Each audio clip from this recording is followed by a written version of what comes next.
Привет, друзья! Российская компания Novolabs показала готовый образец дрона-перехватчика «Молот-бритва».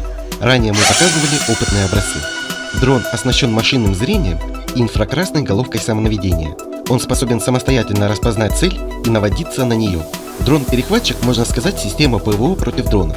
Запускается он с ручной установки и производит кинетический перехват вражеского дрона. Система действует по принципу «выстрелил и забыл». На видео показан и учебный вариант. Перехватчик пролетает рядом с целью, не поражая ее. Переносной комплекс «Молот» имеет 3,5-килограммовые дроны-перехватчики. Система позволяет поражать БПЛА с размахом крыла до 5 метров, на дальности до 500 метров и высоте до 2 километров. Перехватчик может следовать за целью на дальность до 3 километров и развивает скорость до 250 км в час. Дроны размером 30-70 см поражаются на дальности до 200 метров.